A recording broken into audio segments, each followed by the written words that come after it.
Friends, मैं शिवू निचैन आपका स्वागत करता हूं आपके अपने यूट्यूब चैनल पर। दोस्तों, आज की वीडियो में यहाँ पर मैं आपको बताने वाला हूं टीडीएस की पेमेंट करना। अगर आपको टीडीएस या टीसीएस की पेमेंट करनी है तो जो उसका प्रोसेस है वो पूरी तरीके से चेंज हो गया है और आपको जो है नई तरीके से और सही सेक्शन सही कोड में पेमेंट करने की रिक्वायरमेंट है। अगर आप यहाँ पर गलत डिटेल्स फाइल कर देते हैं तो जो चालान करेक्शन का प्रोसेस है वो आप कर सकते हैं, लेकिन उसका जो प्रोसेस है वो ट्रेसिस की वेबसाइट से आपको करना होगा। ये इनकम टैक्स की ऑफिशियल वेबसाइट है www.incometax.gov.in। सबसे पहले तो आप अपने टैनकोस पर रजिस्टर कर लें। तो रजिस्ट्रेशन का वीडियो मैंने ऑलरेडी अपलोड कर दिया है। हम बात करेंगे लॉगिन का। तो सबसे पहले आपको लॉगिन करना है। लॉगिन के लिए आपको ध्यान रखना होगा, जब आपने टैन नंबर रजिस्ट्रेशन के टाइम पर जो पासवर्ड दिया है वो सेम यहाँ पर यूज होने वाला है। अगर आप भूल गए तो फॉरगॉट कर सकते हैं।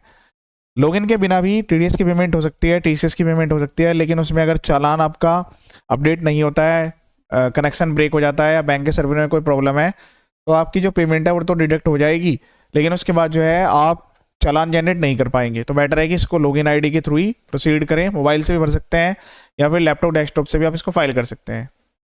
लॉगिन करने के बाद आपको क्लिक करना है ई फाइल में ई पे टैक्स पर। तो देखिए यहाँ पर जो है बाय डिफॉल्ट ये वाला ऑप्शन आ रहा होगा असेसमेंट ईयर 26-27। ये आपको नहीं लेना है, आपको जो है फर्स्ट वाला ऑप्शन लेना है, यानी कि अप्रैल के लिए जो आप टीडीएस फाइल कर रहे हैं या अप्रैल 2026 के बाद जितने भी टीडीएस फाइल होंगे उसको आपको लेना है इनकम टैक्स 2025 में, और उसके जो पेमेंट कोड है वो भी अपडेट हो चुके हैं।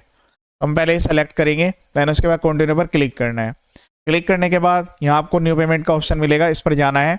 दैन उसके बाद टैक्स ईयर सेलेक्ट करना है। तो टैक्स ईयर जो भी करंट चल रहा है वो 26-27 है। तो यहाँ काफ़ी सारे ऐसे पर्सन है जो गलती कर देंगे और वो अगर बिना देखे पेमेंट कर रहे हैं 1960 वाले एक्ट में, तो उनकी जो पेमेंट है वो पिछले साल में काउंट होगी, यानी कि फाइनेंशियल ईयर 25-26 में। ठीक है, तो आपको ये प्रोसेस लेना है। मैं फिर से आपको बता देता हूँ, ई फाइल में ई पे टैक्स पर जाना है। ये बाय डिफॉल्ट सेकंड वाला ऑप्शन है, आपको फर्स्ट वाले पे क्लिक करना है, इनकम टैक्स एक्ट 2025। कंटिन्यू पर क्लिक करना है, न्यू पेमेंट पर क्लिक कर देना है। अभी मेरे पास आज की डेट में 3 क्वेरी आ चुके हैं जिसमें मैसेज में लिखा हुआ है कि सर ये जो चालान है गलत पे हो गया है। किसी ने इनकम टैक्स का चालान गलत भर दिया है, किसी ने टीडीएस का चालान गलत भर दिया है, तो कैसे करेक्ट होगा। तो सेपरेट वीडियो अवेलेबल होगी मेरे यूट्यूब चैनल पर, वो आप एक बार देख लीजिएगा। अभी मैं टैक्स ईयर 26-27 सेलेक्ट कर रहा हूँ। उसके बाद आपको यहाँ काफ़ी सारे ऑप्शन देखने के लिए मिलेंगे। कुछ लोग यहाँ पर गलत हेड में पेमेंट कर देते हैं। आपको पहले वाला हेड लेना है, पे टीडीएस टीसीएस। सेक्शन जो है काफ़ी ज़्यादा मॉडिफाई हो चुके हैं, इसके लिए भी अलग से लिस्ट की वीडियोज मैंने अपने यूट्यूब चैनल पर अपलोड कर दी है। जो मिस की बात, जो इसके मेन सेक्शन है वो 392, 393, 394 ऑलमोस्ट जो है यही सेक्शन है, इसमें सारी पेमेंट्स आपकी होने वाली है। तो आपको कोड का भी ध्यान रखना होगा। अब जैसे मैंने कंटिन्यू पर क्लिक किया, कंटिन्यू पर क्लिक करने के बाद अब इसमें आपको 2 चेंज देखने के लिए मिलेंगे। पहला चेंज तो यह है कि भाई मेजर ऐड माइनर ऐड यहीं पर सेलेक्ट करवाया जा रहा है आपसे। दूसरा है कि रेजिडेंशियल स्टेटस भी आपसे यहीं पे कंफर्म किया जा रहा है। ठीक है, यहाँ पर वो पॉइंट भी क्लियर लिखा हुआ है, तो मैंने आपको ऑलरेडी बता दिया है। ठीक है, तो उसका आपको ध्यान रखना है। अब यहाँ पर केवल आपका चालान पे हो रहा है, जब इसका एलोकेशन होगा तो वो तो टीडीएस की रिटर्न भर के होगा, लेकिन फिर भी आपसे कंफर्म कराया जा रहा है जिस पर्सन का आपने टीडीएस डिडक्ट किया है क्या वो कंपनी है या नॉन कंपनी है। अगर वो कंपनी डिडक्ट की है, ठीक है, अब उसके बाद आपसे पूछा जाएगा नेक्स्ट हेड जो है वो ये है कि क्या वो रेजिडेंट है या नॉन रेजिडेंट है। तो आपको ये काफ़ी ध्यान से सेलेक्ट करना होगा। अगर वो नॉन कंपनी है तो भी 2 क्वेश्चन आते हैं कि रेजिडेंट है नहीं है। तो मेजर हेड माइनर हेड यहाँ पर आपको प्रॉपर्ली सही तरीके से सेलेक्ट करने की रिक्वायरमेंट आएगी। तो भी मैं जिसके लिए फाइल कर रहा हूँ अदर दैन कंपनी है। यहाँ जरूरी नहीं है कि आपको एक एक पर्सन का टीडीएस अलग अलग जमा करना है, कंसोलिडेट भी आप जमा कर सकते हैं पर्टिकुलर किसी मंथ के रिगार्डिंग। कि अप्रैल में सपोज करें आपने 10 इंडिविजुअल का टीडीएस डिडक्ट किया है, लेकिन उसमें कैटेगरी आपको अलग करनी पड़ेगी, इवन रेजिडेंट कौन है नॉन रेजिडेंट कौन है। और अगर सभी रेजिडेंट है तो फिर आपको ये वाला ऑप्शन सेलेक्ट करना होगा कि अदर दैन कंपनी है और वो रेजिडेंट पर्सन है। ठीक है, इस तरीके से आप ये सेलेक्ट कर लेंगे।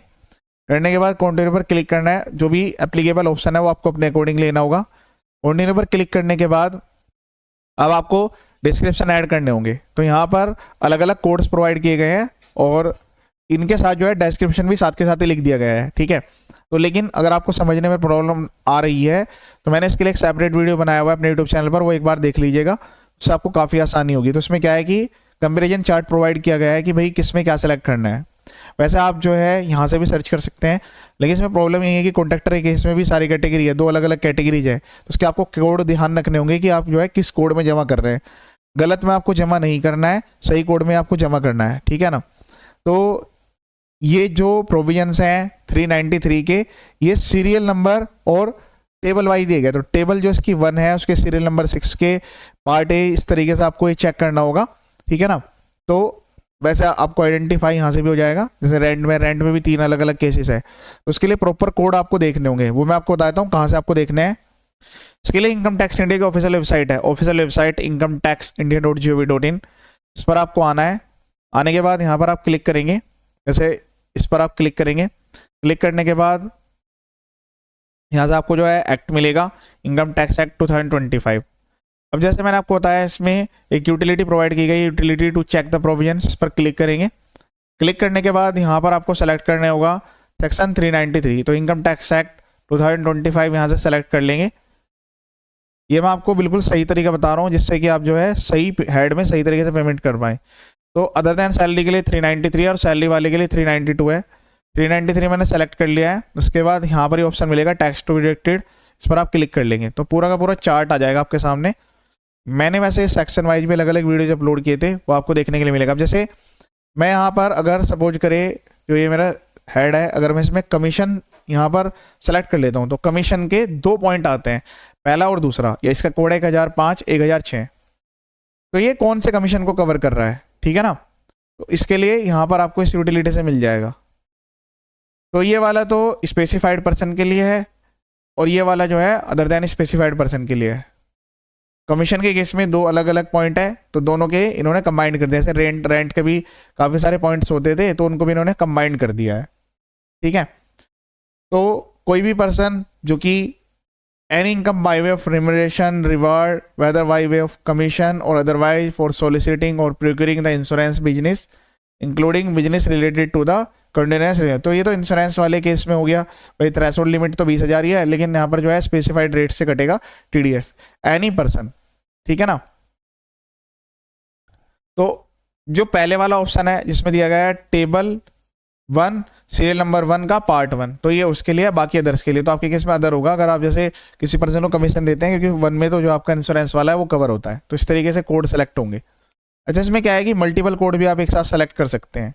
इसमें ये फैसिलिटी प्रोवाइड कर दी गई है कि जैसे सपोज करें मैंने इसमें 1000 रुपये यहाँ पर ऐड कर लिए, ठीक है। और मुझे इसी चालान में एक और हेड में भी जमा करना है तो मैं वो कर सकता हूँ। वैसे बेटर है कि आप अलग अलग चालान में जमा करें, क्योंकि बाद में फिर आपको जो है एडजस्टमेंट में दिक्कत आएगी। यूटिलाइजेशन जो है वो भी काफ़ी कॉम्प्लिकेट हो जाएगा। तो आप अलग अलग चालान जमा कर ले, इसमें कोई दिक्कत वाली बात नहीं है। अगर आपको लगता है ये सही नहीं है तो आप इसको सेलेक्ट करके यहाँ से डिलीट भी कर सकते हैं। इसको सेलेक्ट करें और फिर डिलीट भी कर सकते हैं। जैसे कि बात करते हैं जो आपके कॉन्ट्रैक्टर्स वाला पॉइंट था, ठीक है ना। तो उसको यहाँ पर जो है इसके पॉइंट नंबर 6 में कवर कर लिया है। 194C 194J दोनों को यहाँ पर मर्ज कर दिया गया है। तो अब इसमें से आपको जो है ये सीरियल नंबर वाइज लेना पड़ेगा, ठीक है ना।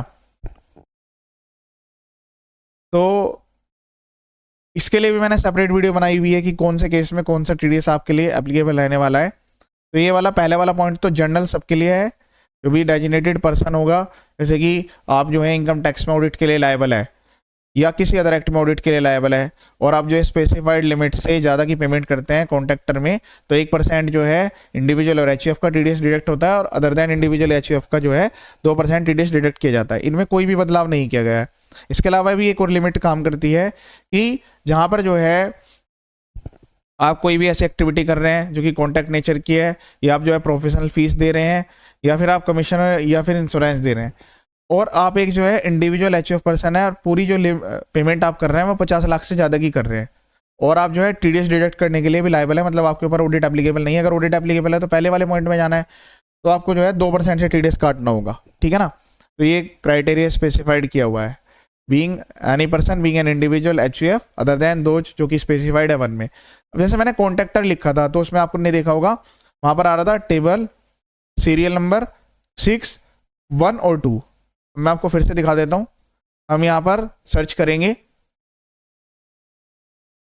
तो जो ये पहले वाला पार्ट है सीरियल नंबर, ये टेबल सीरियल नंबर 1, इसका जो सीरियल नंबर 6 है, ठीक है ना, टेबल नंबर 1 सीरियल नंबर 6 उसका पार्ट 1 यानी कि 10,023 ऊपर वाले के लिए है, और अदर देन वाले के लिए जो सेकंड वाला पार्ट है यानी कि डी का बी पार्ट, ये वाला, ये आपका जो कॉलम है ये अलग अलग जो यहाँ पर दिए गए हैं, ये कॉलम्स दिए गए हैं ए बी सी और डी। आपको ऊपर से दिखा देता हूँ। ए में सीरियल नंबर लिखा हुआ है, बी में नेचर ऑफ इनकम, सी में पेयर और डी में रेट। तो अब यहाँ पर जैसे 6 पर हम आ गए हैं, तो 6 में आने के बाद ये आपका सीरियल नंबर का कॉलम हो गया, तो सीरियल नंबर 6 हो गया। इसका ये हो गया इसका जो ये कॉलम है, ये बी कॉलम है, ये सी है और डी है। तो डी में 2 अलग अलग पॉइंट्स हैं, एक तो ए वाला और एक बी वाला। तो इसको इन्होंने इस तरीके से यहाँ पर कंसिडर किया हुआ है, ठीक है। मैंने आपको बता दिया है, वैसे मैं इसकी प्रॉपर लिस्ट प्रोवाइड कर दूंगा आपको, उसमें से आप देख सकते हैं। देन उसके बाद यहाँ पर जो है वैल्यू एंटर करेंगे, उसके बाद ऐड पर क्लिक करेंगे। उसके बाद अगर कोई इंटरेस्ट की, लेट फीस की, कोई पेनल्टी की पेमेंट करनी है तो वो वैल्यू यहाँ पर एंटर करेंगे। उसके बाद कंटिन्यू पर क्लिक कर देना है। इसके बाद में जो नेक्स्ट वाला प्रोसीजर है वो तो सबके लिए सेम है, जैसे कि पहले था अभी भी वो सेम रहने वाला है। कंटिन्यू पर क्लिक करेंगे। क्लिक करने के बाद आप नेक्स्ट पेज पर रिडायरेक्ट हो जाएंगे। जो बाद वाला प्रोसेस है वो सेम है, आप नेट बैंकिंग के द्वारा भी कर सकते हैं। अदर्स में काफ़ी सारी नेट बैंकिंग यहाँ पर अवेलेबल कर दी गई है। डेबिट कार्ड के द्वारा कर सकते हैं, बैंक में जाकर कर सकते हैं, लेकिन 10,000 की लिमिट है। नेफ्ट आरटीजीएस भी कर सकते हैं, नेफ्ट 2 लाख रुपए तक की रहती है, उससे ऊपर ही आरटीजीएस होगी। उसके अलावा पेमेंट गेटवे भी आप यूज कर सकते हैं, जैसे कि यूपीआई, क्रेडिट कार्ड, कुछ भी। तो उसके लिए आपको ये सेलेक्ट करना होगा। फिर उसके बाद पेमेंट गेटवे, तो ऐसे बैंक के पेमेंट गेटवे के जो सक्सेस रेट है वो काफ़ी ज़्यादा है, तो आप ये सेलेक्ट करके फिर उसके बाद आपके पास कोई भी कार्ड है, यूपीआई है, नेट बैंकिंग है, किसी के द्वारा भी आप पेमेंट कर सकते हैं। कंटिन्यू पर क्लिक करिएगा, गेटवे पे आप रिडायरेक्ट होंगे, वहाँ पर डिटेल्स डालनी है। जैसे आप पेमेंट कर देंगे फिर से आप इसी पेज पर आ जाएंगे जो ये वाला पेमेंट वाला पेज है। उसके बाद आप ई-पे टैक्स में जाकर कभी भी इसको रिट्रीव कर सकते हैं। ये तो देखिए मैंने चालान अभी जनरेट किया है, आपको जो है पेमेंट हिस्ट्री में वो सारे चालान देखने के लिए मिल जाएंगे। यहाँ पर सारे चालान मिलेंगे, 3 डॉट्स पर टिक करके आप जो चालान है वो डाउनलोड भी कर सकते हैं। मैंने आपको कंप्लीट और करेक्ट प्रोसेस बता दिया है। टीडीएस के काफ़ी सारे प्रोविजंस को चेंज कर दिएगा और जल्दी मैं सारी वीडियोज अपने यूट्यूब चैनल पर अपलोड करूँगा। वो रिटर्न फाइलिंग हो, उसके अलावा पेमेंट्स हो, टैन नंबर लेना हो, टैन का रजिस्ट्रेशन करना हो, फॉर्म 16 जनरेट करना हो, ट्रेसेस के भी सारे वीडियोज फ्रीली यहाँ पर आपको मिलने वाले हैं। वीडियोज को देखिएगा और शेयर जरूर कीजिएगा ताकि सभी को उसका बेनिफिट मिल जाए। ये वीडियो देखने के लिए थैंक यू सो मच।